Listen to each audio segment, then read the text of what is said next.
Hi, I'm Nicole and I'm a fake fan. Hi, Nicole. Hi, I'm Calvin, and I'm a fake fan. Hi, Hi, Calvin. Calvin. Hi, my name's Triston. I'm a fake fan. I've only watched the Marvel Cinematic Universe and nothing else in my whole life. Hi, Triston. This is the Fake Fans Anonymous podcast. It's where all the fake fans come together to finally watch a movie that we've been lying about and finally become a real fan of the film. Or actually someone who could actually say, oh no, that movie's actually shit and I don't care. But at least you have actually seen the movie and you don't have to fake it anymore. That's what this whole thing's about, just so that we can actually be more honest with ourselves and not ashamed. This week, the film we watched is Sound of Music. What year was that, Tristan? 1965. Starring Julie Andrews. Who else? Christopher Plummer. And then a bunch of kids. They found it on the street in Austria. Was this musical like a big musical before it was a movie? Yeah, it was, wasn't it another Rodgers and Hammerstein? Yes. Hammerstein. I remember that on the Hammerstein. It was a musical before it was a movie. I'm trying to pull up the Wikipedia, and I keep accidentally pulling up the IMDb instead. It was, based on the 1959 stage musical of the same name by Rodgers and Hammerstein. And we watched it. And let's see, who was the fake fan of the group? I had never seen it all the way through. And I actually, I was like halfway through the movie, I thought it was already over. Like, oh, she got married. This is a great ending. Who else was a fake fan? That's how they get you. Nicole, were you a fake fan? I never did like a full send. Tristan? I would call myself a fake fan. I had seen the movie before, but it was in 5th grade. We watched it in history class, and I didn't care. It was some musical. I lived in Iowa. That was lame. Musicals were lame in Iowa. So we are all fake fans this week. A moment of shame for all of us, but we finally watched it. We're no longer fake fans. We're all fans now. And let's see, Nicole, what are your thoughts on the movie? Well, I feel like Julie Andrews movies in general and like her, it's an area where I think there is a lot of fake fans because everyone loves Julie Andrews just as Julie Andrews. And you can say, like, I love Julie Andrews, but, like, have you seen everything? And I feel like she's one of those actresses that makes the fake fan situation. For me, Julie Andrews was always the Queen of Genovia in Princess Diaries. And everyone loved her, and so, you were like, I love Julie Andrews. But if you were, like, our age, you kind of didn't realize she had this whole back catalog of super iconic movies, so like Mary Poppins, Sound of Music. Yeah, the younger generation see her more recent films, and she's great, and they become fans, but then, like, they don't have any reason to go back and watch her original, like, classics where she, was setting the stage for herself. It's a lot like Alec Guinness, who played Obi-Wan Kenobi in the original Star Wars. He was a highly well-respected actor. He was the only, like, known actor in Star Wars. Well, there were others, but he was one of the biggest known actors in Star Wars. And he eventually came to hate Star Wars because of how people would view him only in Star Wars and not in, like, Lawrence of Arabia or Bridge on the River Kwai, things like that. That kind of gives our little group sessions here new meaning, maybe to help actors get over the crisis of their agents only giving them new roles that they don't actually like because now everyone loves them for a role they actually aren't proud of or something like that. But, being able to go back and look at some of the classics and have a better appreciation for everyone involved in film. For me, I was, I guess I have this, like I was talking about with E.T., like I kind of like to compare films of the past to now and kind of try to have a better sense of like, are films today better? Are they worse in some ways? Like, are we getting a good sense of stories and emotional storytelling? And, are we dealing with mature themes and stuff like that? And looking at Sound of Music, I was really surprised by its lyrics. And I know that's obviously from the stage musical before, but, like, that is still part of the film. The lyrics are incredible. They explain teenage love. They explain all the complexities of the positions that these people were in dealing with love. And I was joking about it when we were watching it. Like, does Evan Hansen have that great of a handle on these kind of emotions? No. Hamilton? No. That was me. I'll admit to that. And so like, like certainly maybe there are, but like what was the last musical I saw? It was Mean Girls the musical, and before that it was Groundhog Day the musical, which was good, but No, there- Hello Dolly. oh, I saw Hello Dolly as well. Because it comes from, like, that time, like Sound of Music, where musicals were just so good. Like, Sound of Music is so good, and when you open up with that scene that just smacks you in the ass of Julie Andrews, like, literally, the hills are alive. Like, that's the most iconic moment, and that's what you open with. And it's pastoral, like you really get a sense of the world. These Alps, the Swiss Alps. Yeah, like Yeah. Austria and, like, the Alps. Yeah, you're getting a sense of like the land, the landscape. Just you feel like you are in the mountains with the fresh air above you and nothing. And that's what it says at the beginning. It says in the last golden years of the 30s, Mhm. and you feel it Yeah, with Julie Andrews. yeah.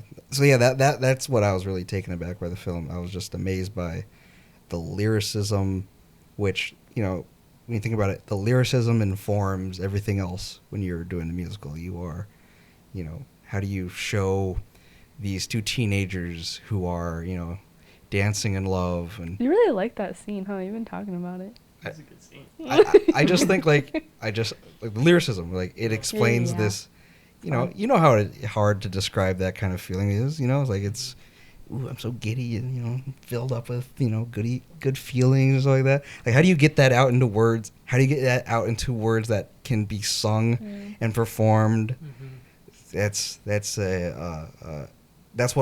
what these kind of artists are doing, and they did a great job.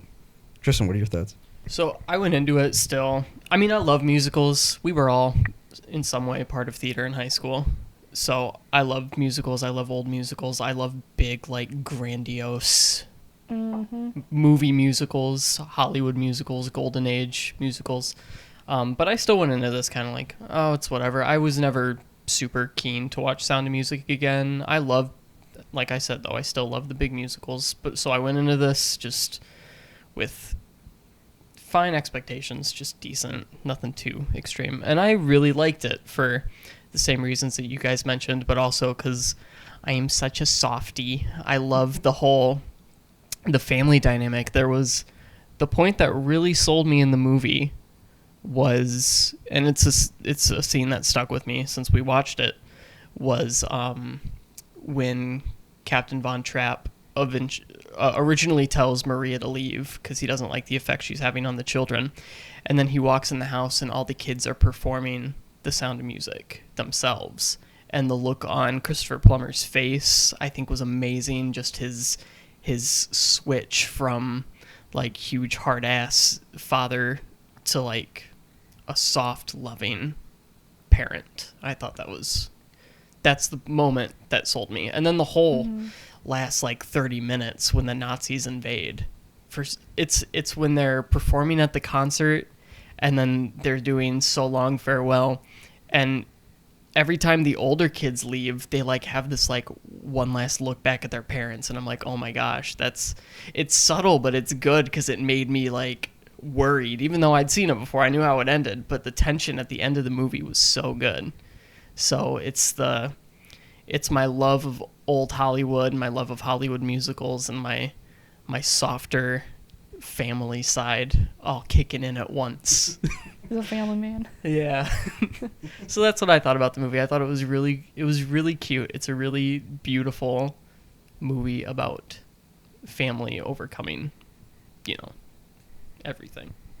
That's something actually to reflect on with just the musical genre is the use of I think there's an actual term for it, but repeating something, but the last time you repeat it, it clearly has a different meaning. So like we've seen them saying goodbye, but that last time they do it, it's like, wow, they could really be saying number one, they're saying goodbye to their homeland, but they're also saying goodbye to each other. Perhaps things are breaking down, their family is in danger, and that's something that's bigger in the musical genre in general. But that's like the mastery of that, and we were kind of reflecting during the movie how to do a big Hollywood film, you kind of have had to master that kind of role as being a director. And then to do a musical, you have to master being a musical theater director. And then to do a musical film, you'd have to be able to mix and master both ends of this thing. Very different genres, very different mediums to do a stage play, stage performance, and then do it in film where you have close-ups and editing, and you have to sync music and you have to sync performances and dances, and just it's an incredible feat that they're able to do. But that we see the mastery of the musical genre firsthand is what kind of makes this really work, really fly. Nicole, are there any scenes that stuck out to you? Well, I guess the opening scene is like so good. I can't imagine like watching that in a theater for the first time. Oh yeah. Like Yeah. just seeing Julie Andrews just whip out of the mountain like that, or the hill, sorry, and just it was probably so glorious to just watch her like sing, and she's such a good singer. Well, that kind of makes me think about how 1950s, 1960s kind of mid-century modern optimism, where like if you were living in the 60s and 50s of America, you basically lived where you lived for a very long time and probably wouldn't travel abroad. So then, you're sitting in the theater in 1965 and you get to see the Swiss Alps and you get to experience this on a giant projected screen and experience a story from another part of the world that you just never even think about because, we don't have the internet that might show you these pictures, in your daily life. This is a massive experience. I'm super jealous of anybody who got to see any of these classic movies for the first time in a theater, because I don't think I've ever experienced that feeling of awe with some of these moments that have stood out, like the mountain scene or like the bike scene in E.T. Maybe the closest I get is like seeing Star Wars because I'm a huge nerd. The closest I get musical wise, maybe La La Land with the whole highway scene, but I would just love to be in the theater with a group of people watching these movies for the first time. I always think about that. I'm so jealous. And it's kind of like when you're in a theater with people for an actual theater performance, a stage performance, like obviously the energy interacting between you and the stage as well as you within the audience, sharing a laugh together. And then like imagine seeing this on a giant screen, sharing the laughs and sharing the, obviously some people might cry during some of this, some people might have there's a lot of emotions this went through, but being able to share that with, how many people could you fit into a large theater? I mean, several hundred even, Oh my gosh, Calvin, I miss going to the theater so bad. Oh my goodness. I hope one day, I mean, they're talking about drive-in theaters now, but Yeah. maybe Well, one day. okay, movie theaters are open, but they're at like a low capacity where I feel like studios aren't going to want to put shit out right now. Yeah. You just can't make back your money if half the room has to be empty. What did Mulan do? How did Mulan do with Disney Plus? I think it made... Oh my Well, that's god. a specific problem with Mulan. Let's just we don't have to get into it. we're not going to even give that. My aunt is one. I will say There's my no aunt reason- is one of the people who paid the extra $30. Oh. I should have asked her today how she liked it. We're not. In December. There's no such Is thing there as a really? fake fan of the Mulan remake because there are no fans of the Mulan remake. So we're not even going to touch that. No Mushu, no movie. That's all I'm gonna say. No Mushu, no music. We're not going to give it any more airtime. Probably gonna cut some of that out. Sound of music. Sound of music. Sound of music. Sound of music. I think my favorite scene was the children singing The Sound of Music, but another connection that I made after watching the movie, or even when watching the movie, I just don't think I brought it up. The scene again at the concert where they sing Edelweiss, which is like a famous Austrian, or like it connects with all the Austrians there, and it took me to Casablanca when they did the French national anthem or the French Outside. song, yeah, and just that feeling of patriotism for your country and everybody coming together and singing it. Those two movies reminded me of each other, which I thought was interesting. I think the most powerful moment for that though was at the end where what's the name? Rolf's that. The Nazi kid? Yeah, the Hitler Jugend. Where Rolf's like, he's struggling to like, he has the gun. Does he shoot someone that he's known and like has looked up to because he was a former veteran of like high stature? Does he shoot them? Does he report them all? Does he doom them all as like his job as a Hitler Jugend? And like he's a young boy and he's struggling with this, and that's a real serious issue that I'm really glad they were able to just have that moment in this film, because this isn't like some kind of like ideological debate. It's just simply, does this kid have the guts to do something that he knows is going to happen if he alerts everyone? But yeah, that to me was a really powerful moment. Another thing that we were kind of talking about in the film was whether like we could call this like a Christian film. And I keep coming back to this just because like what makes it a good film? Like, we don't want to just call it a classic. It's a connection of all. It's a musical film, I don't know if I would strictly call it a Christian movie. I think it's the basis in morality and family, which are similar themes to Christianity. And there's obviously the religious symbolism, because Maria was practicing to become a nun. And there's that. I don't know about Austria, so I don't know if it's like strictly Catholicism. I would guess that it's Catholicism. But I think it's really just the morals and the family obligations, which are very prevalent in especially like American Christianity, that makes me connect those.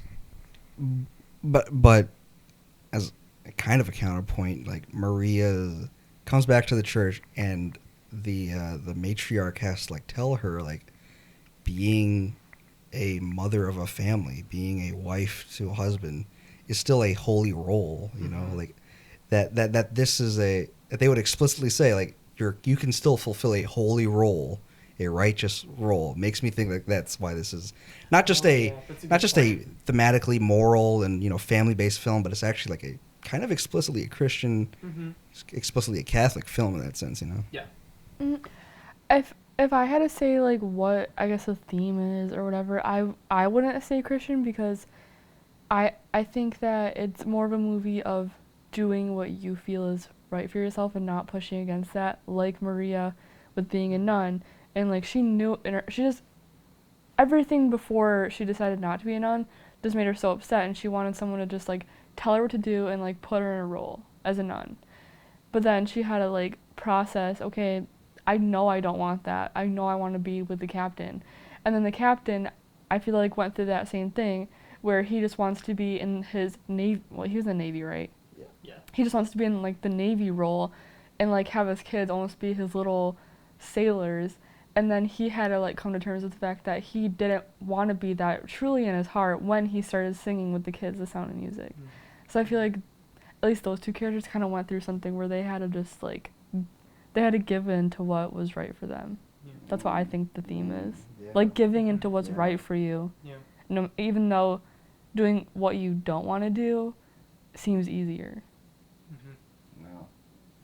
Yeah. And you might even be able to see that with Rolf, but he chose what was easy, which it was easy because you could just give in to being, I don't know, Hitler Youth or whatever it is. Given like, to be like, what's the I don't want to say just popular, but it's like you could have an easy career joining the Nazi force that now occupies your city. Like, you could join that, support, shift your military role from being a courier to just being a courier for the new Nazi kind of power. It's a role that you can fill, and many people did it and filled that role exactly and as they would. And he chose what he didn't want to do based on how he looked at the captain with the gun, and when he saw Liesel, and he made those choices. And I think it's a movie about making choices based on what you really feel, not what is easy. Yeah, it's kind of a very Catholic point to make. Your life. I mean, you're the Catholic in the room here. You're the one who grew up with guilt, essentially. So it's kind of about like choices you make and the sins that are up to you still, and you still have to find your holy role in that sense. I loved it. I loved it. My final thoughts is that this was a great film. I mean, I can't believe I sat on this. I had a VHS of this growing up, and I just never put it on. And I guess, growing up, you're 8 years old or whatnot, 5th grade. You're not going to put that on. But, damn, I should have. I should have watched it earlier. Maybe now is the right time for me to watch it, I guess. But I'm glad I watched it. I'm no longer a fake fan. I'm a real fan of Sound of Music, of Julie Andrews, of the musical. Rodgers and Hammerstein knocked it out of the park. Yeah, I would say the same. I think it's just a beautiful movie about family overcoming things that everybody had to overcome in that time period. I didn't really think as deep into it as you guys did until we talked about this. I just thought it was a nice, heartwarming type of movie musical. Now I feel like I gotta go read a book on it. So, no, I think it's good, and I think you guys made great points. I think that makes total sense. I agree with you, Tristan. I don't like prefer when I watch a movie. I definitely don't think about like what I just said. Like I definitely watch it and I'm just like Julie Andrews twirling. Like I don't think that's any of my us brain the thought whole of it. time. I don't think any of us like tried to dissect it. We were dissecting it just now under the gun of the podcast. But I think that's kind of like when you do that with a good piece of work, a good artwork, a good film. It has these layers, and that's what makes it a great film. Like that's why you can actually sit with it and think about it after watching it, and then tell someone else to watch it because you've thought about it and like, wow, this is actually powerful when you really can kind of sit with this, and it's not just fluff that you kind of put on and fall asleep to necessarily. This is actually something that you can enjoy with intent. No offense to this movie because I think it's wonderful, but I would love to fall asleep to this movie. That'd feel so cool. That'd feel so good. Do that. You can stop being a fake fan. That's how we break the cycle. Yeah. That's how we break the cycle of being a fake fan. Okay, so steps. It's not your fault. You can do this. We Step all one. believe in you. Step 1, admit it. Step 2, watch with intent. Yeah. We're making a conscious effort. Yes. We're sitting here on Sunday nights watching a movie. That's kind of how you break it, But yeah. I'm no longer ashamed. We are no longer fake fans of this movie. Yay. Thank you for coming to this meeting.